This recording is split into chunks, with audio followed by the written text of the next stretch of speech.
Two my YouTube channel.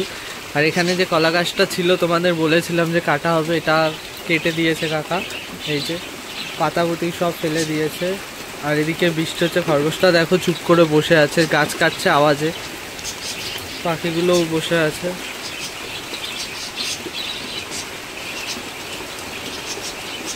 এখানে গাছ কেটে দিয়েছে, এবার আর কোনো ভয় থাকবে না। আর এখানে তাঁবুটা পড়ে গেছে, তাঁবুটা আমি পরে তুলে দেবো বৃষ্টি কমে গেলে।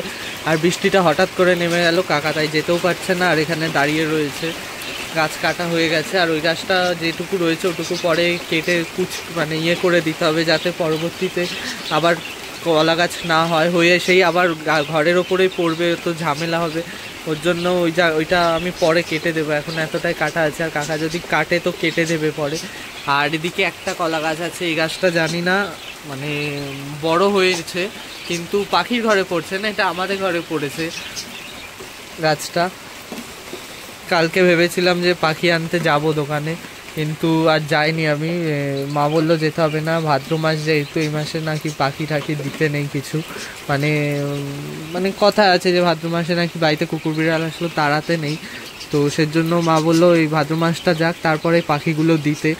ওর জন্য পাখিগুলো রেখে দিয়েছি। আর পাখির ঘরের ওখানে যাব, একবার দেখবো জল কি আছে না আছে। এই পাখির ঘরে আসবো হয়েছিলাম ভিডিও করবো, কিন্তু বৃষ্টি দেখি হয়ে যাচ্ছে। এখানে কলা গাছটা কাটাও হয়ে গেল, তো পাখির ঘরে এখন যাব, কিন্তু বৃষ্টি আবার জোরে নামছে। আকাশের অবস্থা খুব ভালো না, ফোনটা পুরো জলে ভরে গেছে। নেহাত আমার ফোনটা ওয়াটারপ্রুফ, তার জন্য হলো মানে কিছু হচ্ছে না। পাখির ঘরে দৌড় দিয়ে যাওয়ার চেষ্টা করব, দেখি যেতে পারি কি না। চলে এসছি পাখির ঘরে,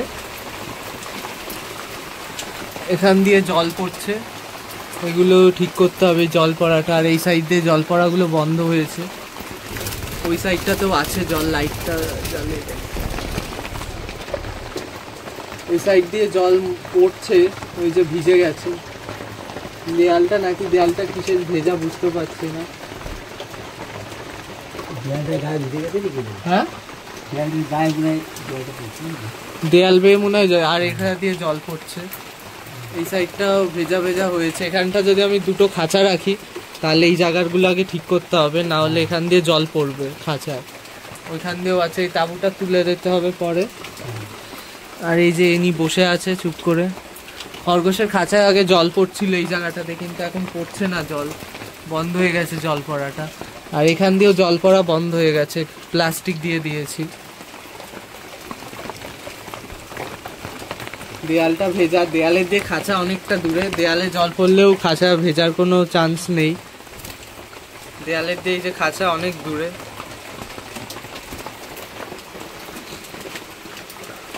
আকাশের অবস্থা, বৃষ্টি হয়েই যাচ্ছে।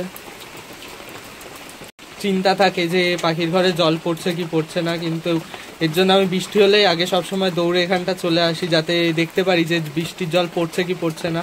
কিন্তু যখন দেখি জল পড়ছে তখন খুব চিন্তা হয়, যে ভাবি যে পাখি পরবর্তীতে পাখি যখন রাখবো তখনও এরম যদি জল পড়ে কি অসুবিধা হবে। কিন্তু তারপর যখন দেখি জল পড়ছে না তখন ভেবি না, মানে হয়তো জল পড়া বন্ধ হয়েছে বা কিছু, জানি না। ওপরটা মানে ঠিকঠাক না করলে হচ্ছে না। তাঁবুটা তো পুরো ছেঁড়া, টিনগুলোর অবস্থা তোমরা দেখতে পাচ্ছ, পুরো ভেঙে ঝাঙ্গি পড়ে গেছে টিনগুলো। আর এগুলো অনেক আগের টিন, প্রায় আমি ছোটোবেলাকার টিন। এগুলো আমাদের ঘর ছিল ওদিকে, ওই ঘরের ওপরে ছিল, সেই টিন এখনও রয়েছে। আগেকার টিন বলে এখনও টিকে আছে, নাহলে টিকে থাকতো না। এখানে এই বাঁশের গোড়া পুরো তো ভিজে যাচ্ছে, এই জায়গাটা একটা প্লাস্টিক দিতে হবে।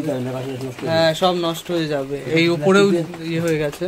হ্যাঁ এই যে এগুলো মুড়িয়ে দিয়েছি প্লাস্টিক দিয়ে, এইটা দিচ্ছিলাম, উনি বললো দিতে হবে না দিলাম না, নালে এখন পুরো ভিজে নষ্ট হয়ে যাবে।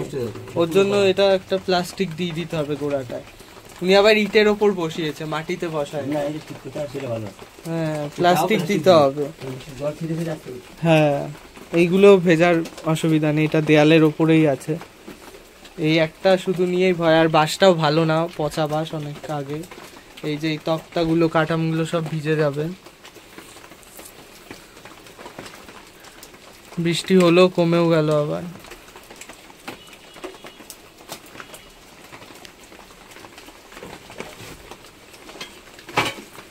কলা পাতা কেটে নিয়েছে। কাকা চলে গেল। এই যে গাছ কাটা হয়ে গেছে।